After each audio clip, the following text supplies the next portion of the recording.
You ever notice how payday feels like the greatest setup in comedy history?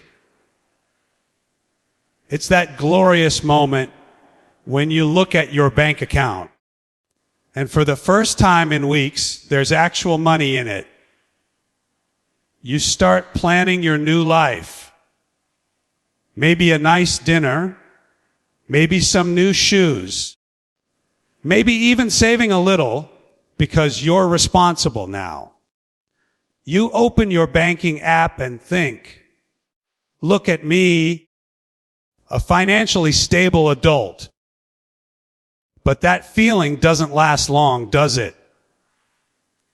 Because before you can even finish basking in your newfound wealth, reality shows up with the comedic timing of a professional stand-up. Rent knocks on your door like an overly confident roommate. Hey, buddy, remember me? You then, like clockwork, the bills line up like they've been waiting backstage for their cue. Electricity, water, gas, phone, internet, all entering the scene one by one, each demanding their moment in the spotlight. And there you are, watching your paycheck vanish faster than popcorn at a movie theater. You don't even remember spending it, but your wallet sure does. It's like you were part of some magic act where your salary disappears, and instead of applause, you just get that quiet hum of financial anxiety. The funny part, you can trace this whole act back to childhood. Remember, when we thought adults had it all figured out, they had wallets, keys, and cars. They were basically superheroes. You couldn't wait to grow up, so you could buy whatever you wanted. Then you did, and you realized that being an adult is less about freedom and more about trying to make sure your fridge doesn't echo when you open it. You start understanding why your parents got so excited about a good sale on detergent. That's not boring. It's victory. That's survival level joy. The setup of our financial comedy is that we're taught to dream big, aim high, and chase success. But nobody tells you that the chase includes sitting on hold with the bank for 40 minutes just to ask why your account balance looks like a bad joke. Nobody prepares you for the mini heart attack you get when your card declines at the grocery store and you have to pretend it's the machine's fault. Oh, it's been acting up lately. You say, even though you know the only thing acting up is your spending habits. And let's talk about that beautiful illusion called budgeting. Every month you promise yourself, this time it'll be different. You write it all out, neatly categorized: rent, groceries, transport, savings.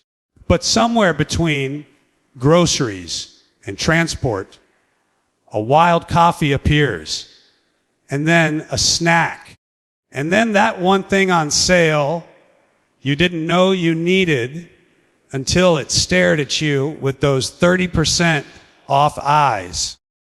By the time you're done rationalizing your spending, your budget looks like abstract art. Nobody understands it, not even you. There's also that moment right after payday when confidence takes over. Suddenly, you're generous. You're the kind of person who says, "Don't worry, I got this." At lunch, you feel like a hero. But then 3 days later, you're checking your balance and saying, maybe I should have just got a sandwich instead of appetizers, drinks, and dessert for the whole table. You go from philanthropist to financial minimalist in record time. It's the quickest transformation since Clark Kent and Superman. Except your cape is made of regret. And if you've ever tried to track your expenses, that's when the real comedy begins. You start writing things down, feeling responsible, but then you realize how ridiculous your life looks on paper.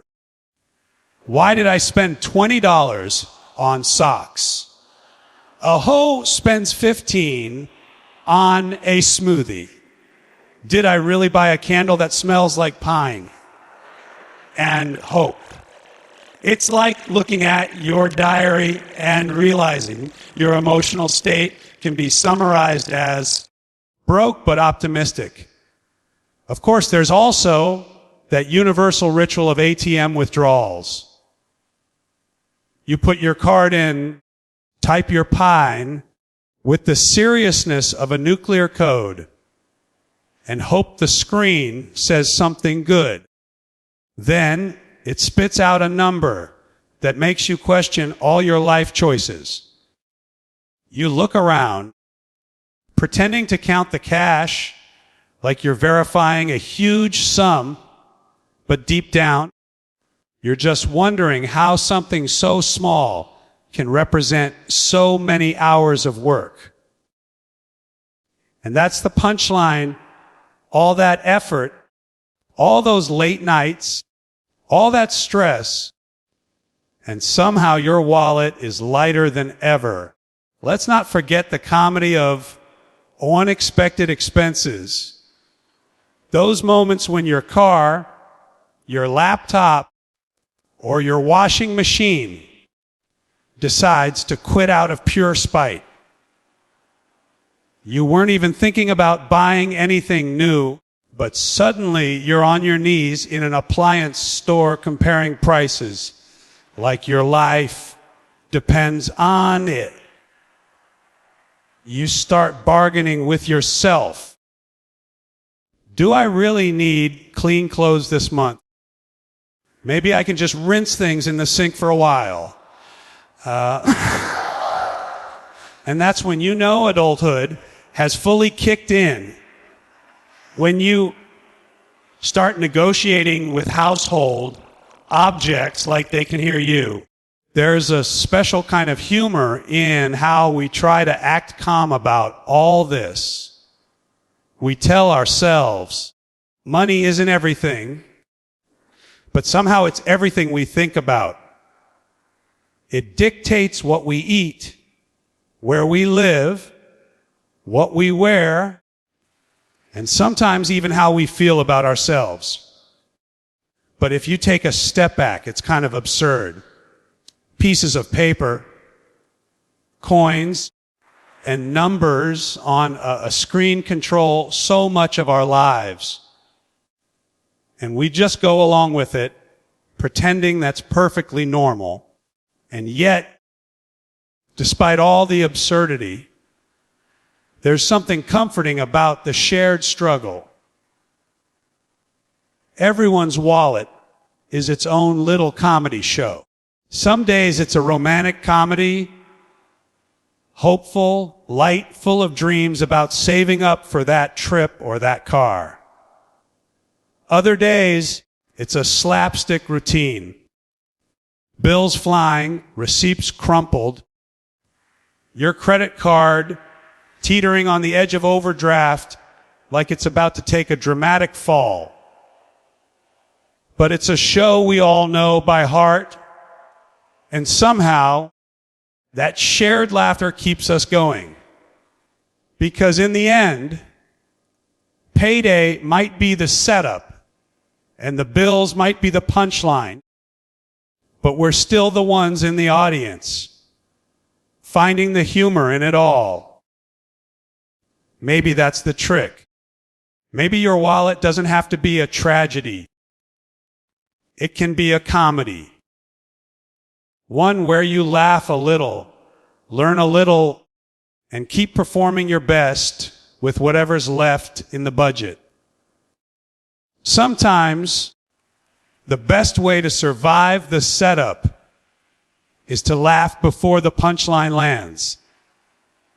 You know, if you ever took a serious look at your spending habits, you'd realize your wallet has better comedic timing than most sitcoms.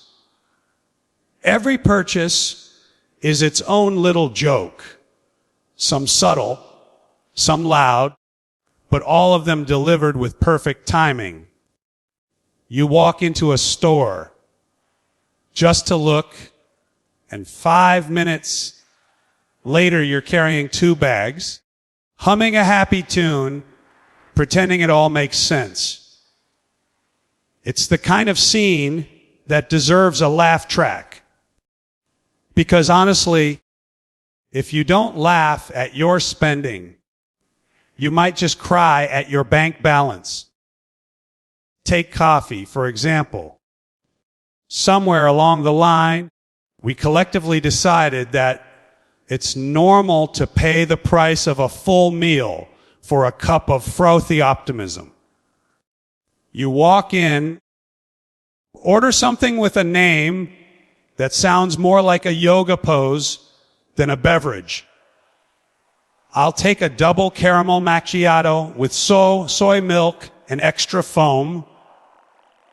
And you hand over enough money, to buy an entire bag of beans. Then you sip it, feeling sophisticated, while your wallet quietly faints in the background. It's not even about the caffeine anymore. It's about the performance. You're not just drinking coffee. You're participating in an economic comedy routine that repeats daily. And don't even get me started on those impulse buys. You know the ones, those tiny things that sit near the checkout counter, just whispering, "Hey, you deserve this." It could be gum, a pen, or some random gadget you never knew existed until 30 seconds ago. Suddenly, you've bought it, and somehow it feels like an achievement. The real kicker: 2 weeks later, you find it in a drawer, unopened, still staring at you with that same smug grin. It's the financial equivalent of buying a ticket to a show you never attended. Then there's the classic treat yourself logic. We've all been there. You've had a long week. You've survived traffic, bills, your boss, and the general chaos of life. You tell yourself, "I deserve something nice." And that's when your brain and your wallet start arguing like a comedy duo. The brain says, "Maybe we shouldn't spend right now." And the wallet says, "Come on, live a little." Before you know it, you and I are walking out of the store with a shirt that looks exactly like the one you already own. Just a slightly different shade of regret. Even groceries have turned into an act of financial theater. You go in with a list, a plan, a budget, and leave with everything except what you actually needed. You went in for milk, but somehow you've also got chips, a candle, and 3 types of cheese. You don't even eat that much cheese. But there's something about the grocery store lighting that makes every snack look like destiny. You stand there at the checkout line, watching the numbers climb, pretending you're fine. Inside, you're doing math faster than you ever did in school just to figure out how you managed to spend half your paycheck on essentials. And if you've ever tried to save money by cooking at home, you know how that ends. You start with the best intentions, buying ingredients, feeling proud, imagining a gourmet masterpiece. Then you realize you forgot half the spices, your pan is sticking, and your kitchen looks like a small disaster zone. After all that, you take one bite and realize you could have just gone out and spent less money on food that didn't taste like frustration. But that's the beauty of it. Your wallet may be thinner, but your sense of irony is richer. Let's talk about gadgets for a second. Somewhere between 2000 and 2014, we all decided that every problem in life could be solved by buying a slightly smaller, sheenier version of something we already have. A new phone, a new camera, a new MP3 player. Because apparently the last one that worked perfectly fine was suddenly ancient history. You'd convince yourself that you needed it for productivity. But really it was just for showing off. You'd open the box with the reverence of an archaeologist discovering treasure, set it up, and spend the rest of the week explaining to people why it was totally worth it. And who can forget fashion? Oh, the great comedy of chasing trends. One season it's skinny jeans, the next it's loose fit, and your wardrobe is just a museum of bad decisions. You look back at old photos and wonder who that person was. The one who thought wearing that hat, those sunglasses, and that scarf indoors was a good idea. But at the time, it felt necessary, like a financial investment in your future coolness. It's only later that you realize style fades, but the credit card bill is timeless. Even entertainment had its own running gags. Remember when DVDs were the big thing? You'd walk into a store and see that irresistible 3 for 2 deal. Next thing you know, you've got a stack of movies you'll never watch again. Or those music CDs. You'd buy the whole album just for that one song, convincing yourself you'd enjoy the rest. Then you'd skip through every track except the one you liked and feel oddly satisfied, like you got your money's worth through sheer optimism. And the absolute best part, the buyer's guilt that comes afterward. You bring your purchase home, put it on the shelf, and for a few shining hours, you feel like a genius. Then, out of nowhere, that little voice appears, the one that sounds suspiciously like your common sense, asking, did we really need this? That's when the laugh track hits.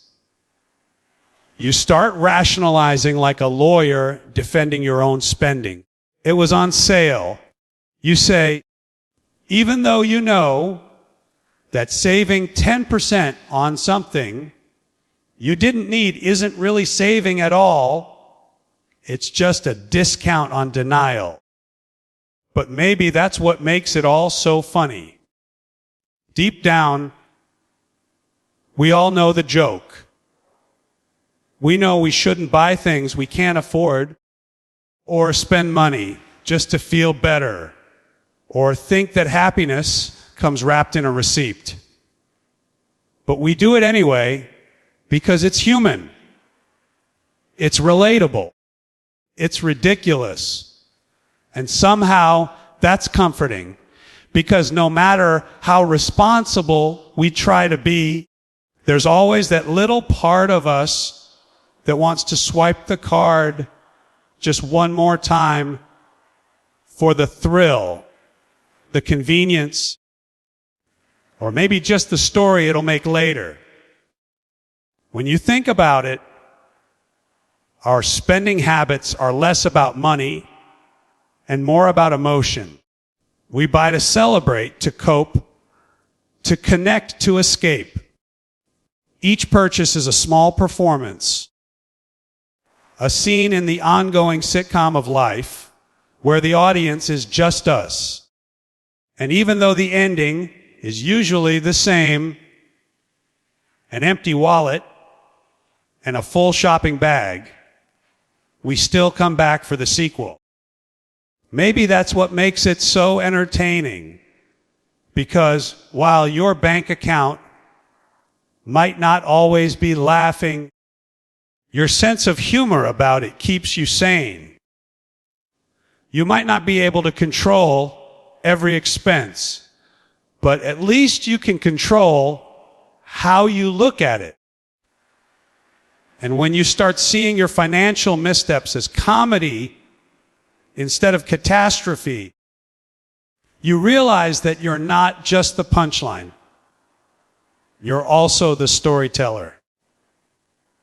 Because let's face it, if your wallet's the comedian, then your spending habits are the jokes that just keep writing themselves. At some point, after all the paydays, bills, and questionable spending choices, you start realizing that maybe your wallet isn't your enemy. It's just your favorite comedian with terrible timing.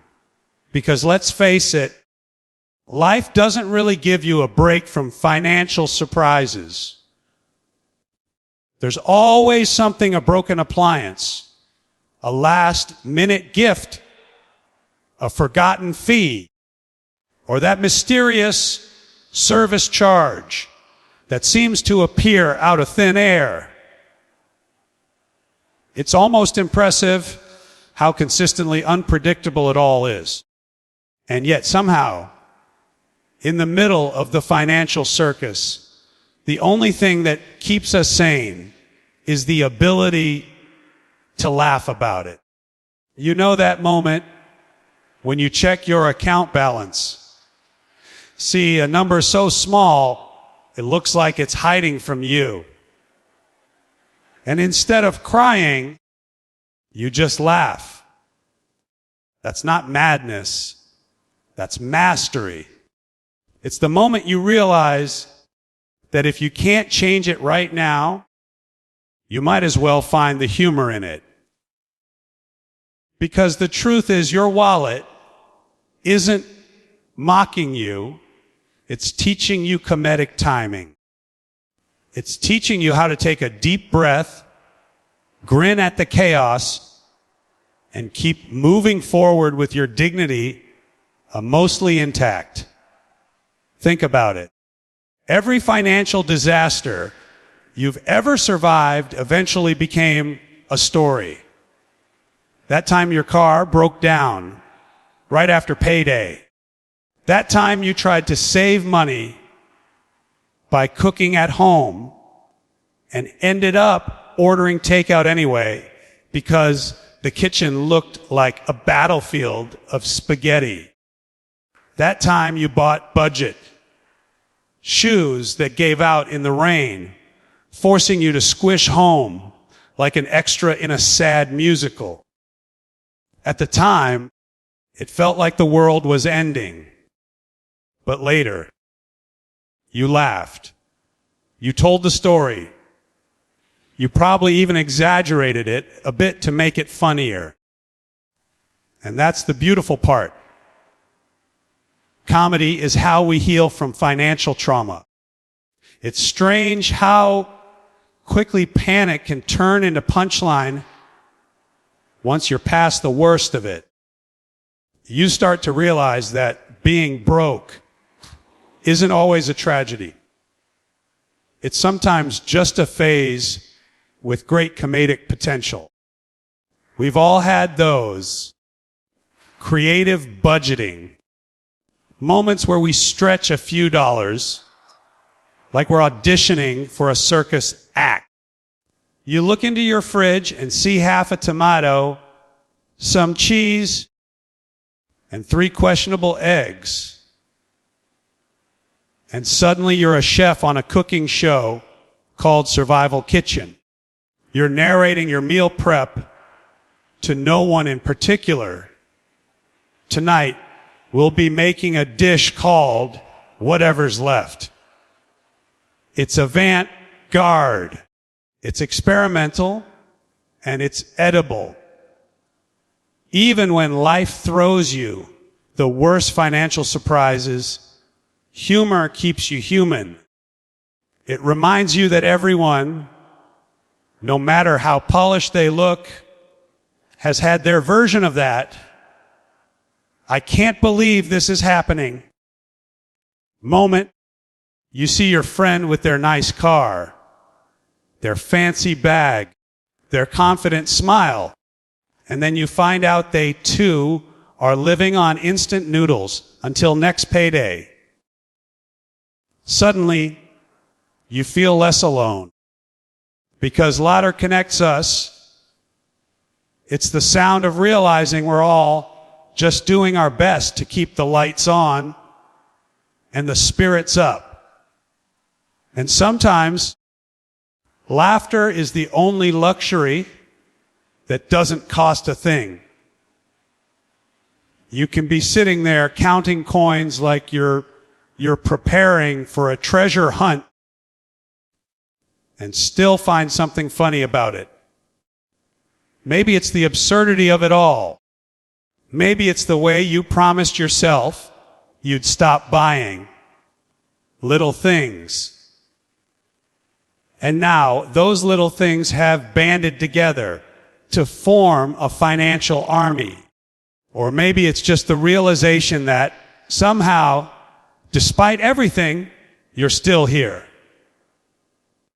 Still trying.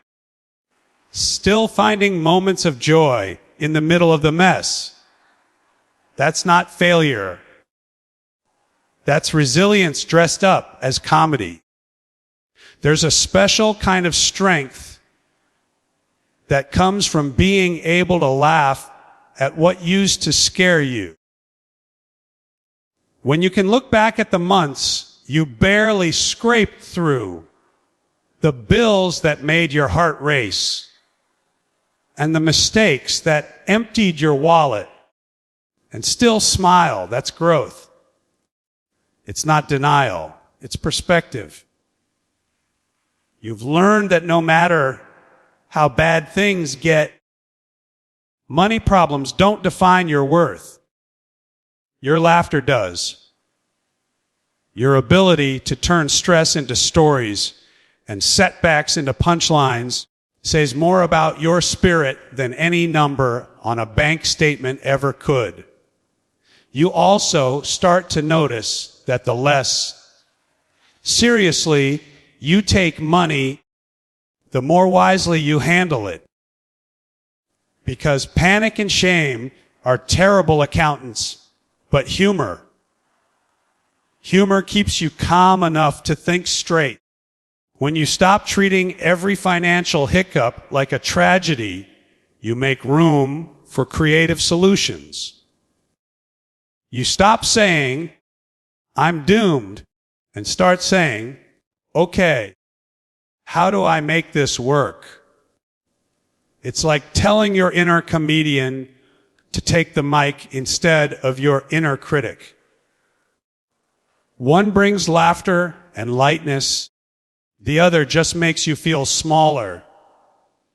And maybe that's why laughter is the best financial strategy nobody talks about.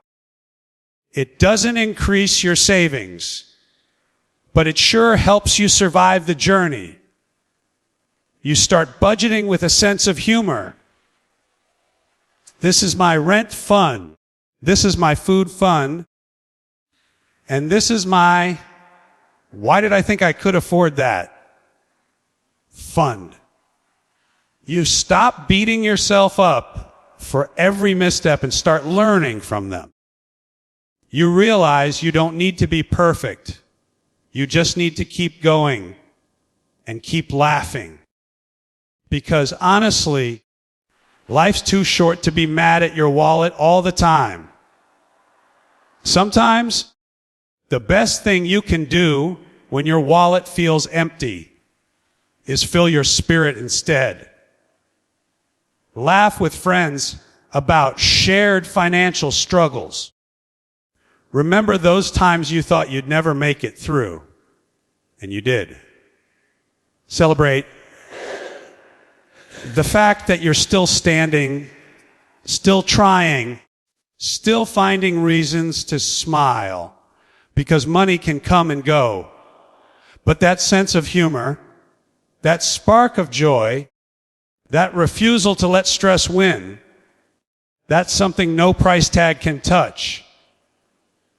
And the truth is, once you start laughing at your financial chaos, you begin to change your relationship with it. You stop seeing your wallet as a source of stress and start seeing it as a quirky character in your life story. It has its moods, its ups and downs, its moments of generosity and pure stubbornness. But it's not out to get you. It's just part of the show.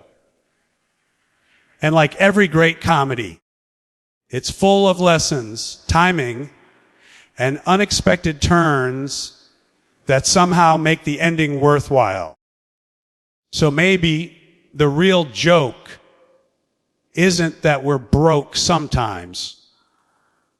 It's that we ever thought life would be anything but unpredictable. Maybe laughter isn't just a reaction to financial madness. Maybe it's the secret ingredient that keeps us moving through it with grace.